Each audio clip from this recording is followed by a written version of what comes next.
Welcome to Demolition TV.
I'm on the former Wolsey Mill site in Leicester.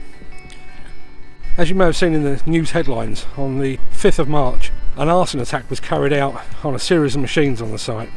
Now those familiar with the AR brand, which you're looking at now, will know the machines are always very well turned out. Another key indicator that it's an AR machine is the fact that it always has either the name or the nickname of the operator on the side. But look at Ed's machine now. It's barely recognisable. There are parts of the cab that have melted onto the tracks. We're right beside a fuel tank as well. As you can see inside the cab, it's just utter devastation.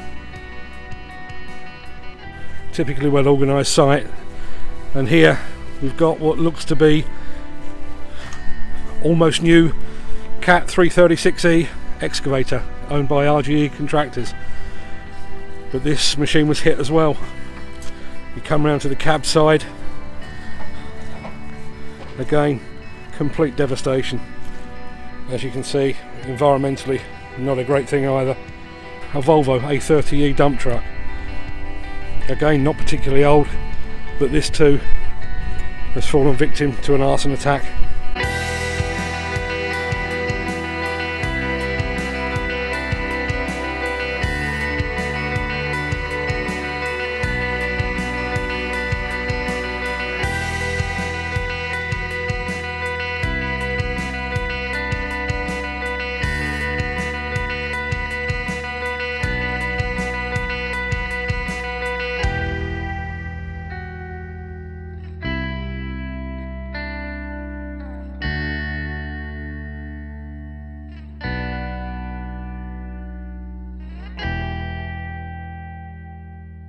The only hope now is that the perpetrators are brought to justice and that their punishment is as severe as possible. Severals Hospital was built in 1903, and originally it housed shell-shock troops from the First World War.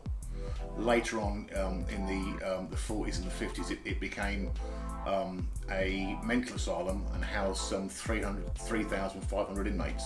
Roughly, it sits on, I think it's about 75 acres.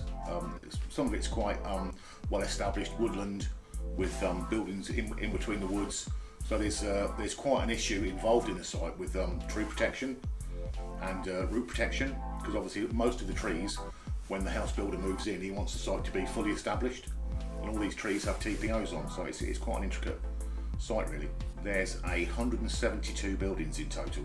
4 are being retained. There's a historic water tower, and there are 3 villas which have got major architectural significance, so they have to remain, and they're going to be turned into bespoke homes in the future going forward. Asbestos, initially a lot of the buildings were in such a bad state of repair that we couldn't actually do an R&D survey on them, so after consultation with the HSE, we decided that because some of the roofs were missing and all the windows were out and they were really so badly water damaged, we decided to do drone surveys on a lot of the buildings so that we could visually see what was inside, because there was no means of safe access. Underground, the majority of the buildings are linked by, there's 4.5 kilometres of underground walking tunnels and a further 1,200 kilometres of crawl tunnels.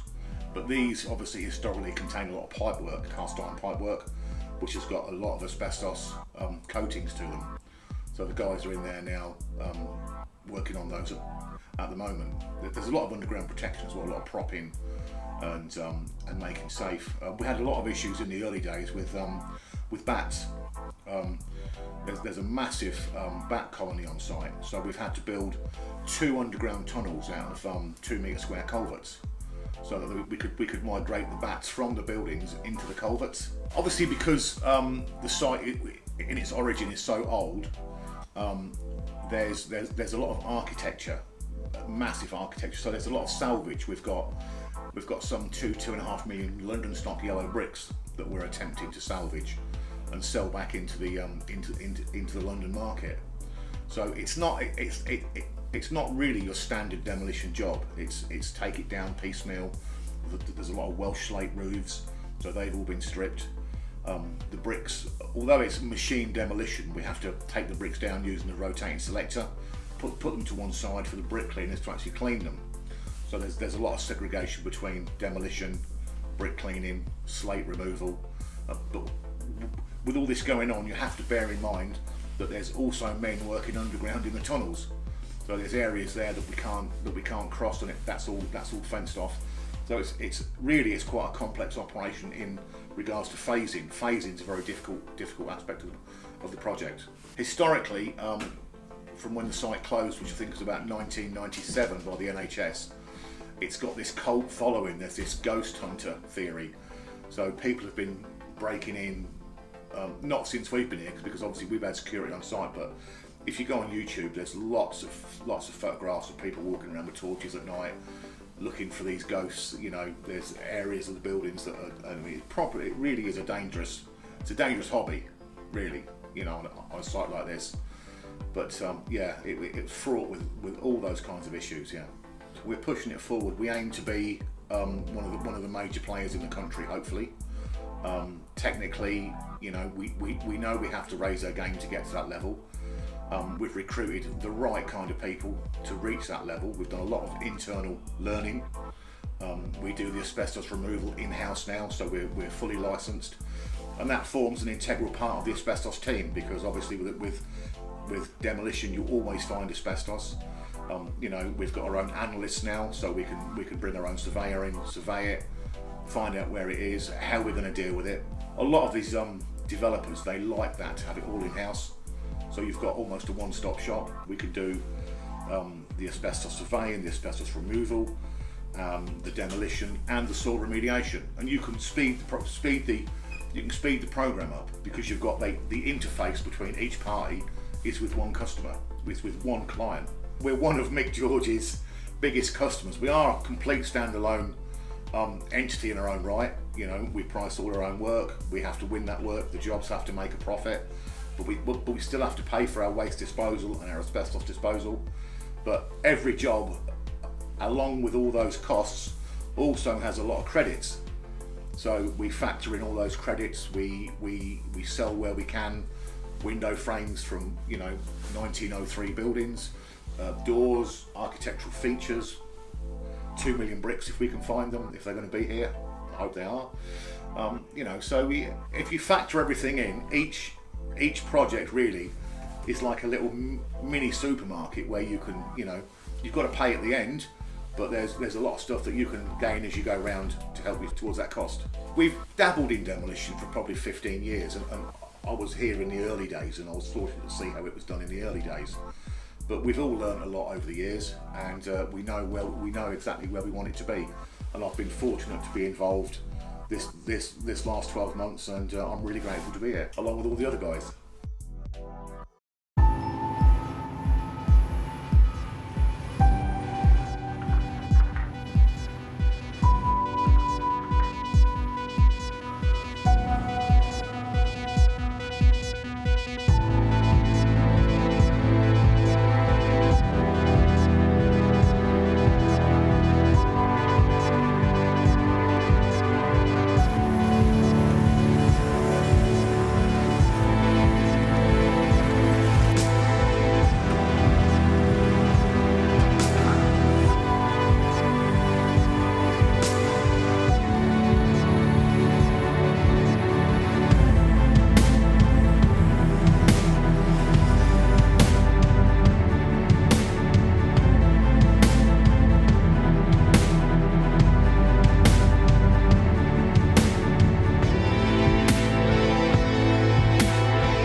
Days since an explosion destroyed a block of flats in Oxford, rescue teams are still searching for a man who's believed to be buried under the rubble.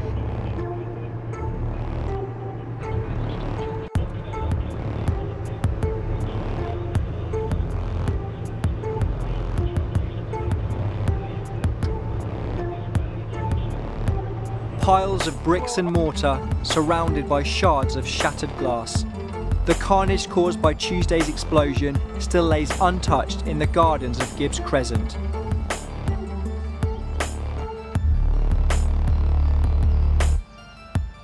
The homes in Gibbs Crescent are all one-bedroom flats. 3 have been destroyed, with 4 others left badly damaged. This evening, specialist machinery has been brought in to support surrounding buildings, as more than 40 personnel continue to gather evidence and look for signs of life. The structure that's connected to it, that would be their first concern, making sure that's stable, making that safe. But then the second concern obviously is the potential of a body inside. There are gas explosions, several times a year, but not to that degree. I mean, that is fairly unusual. And demolition contractors, or decent demolition contractors, are well equipped to deal with that. Making the site safe and making sure that the recovery process can be done in the most sensible way.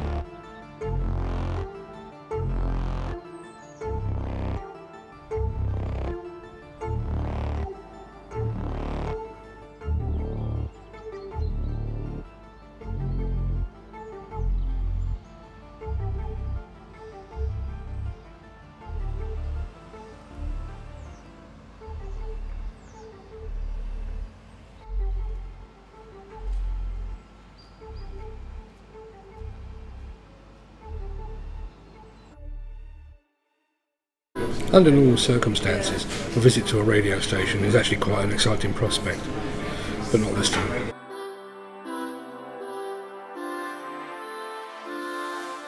Just arrived at BBC Radio Surrey. Might have to forgive the wind noise, it's a blowy day out here today.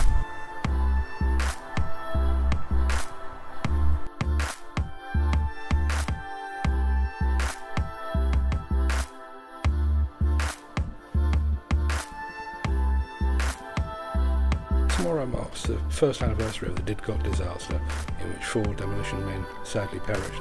I'm here today at BBC Radio Surrey to pre-record a piece for the radio that will air on BBC Radio Oxford tomorrow.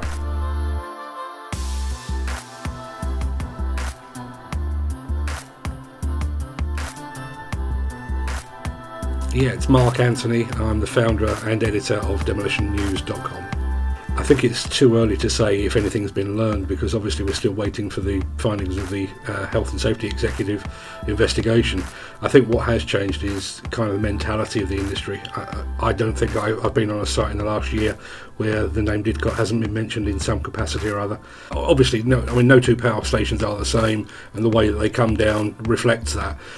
But if there are specific design or procedure lessons that need to be learned from Didcot, as I say, we kind of need to learn those now rather than waiting for the next power station to start work. In demolition terms, it's the worst accident in living memory in this country, and it's captured the thoughts of people around the world. I'm still receiving regular emails and phone calls from the States, from Germany, from Australia, New Zealand, obviously well wishers, and from the demolition brotherhood, as it were, but also trying to find out what the latest news is, because there are a lot of demolition guys out there that could very soon be facing a very similar challenge.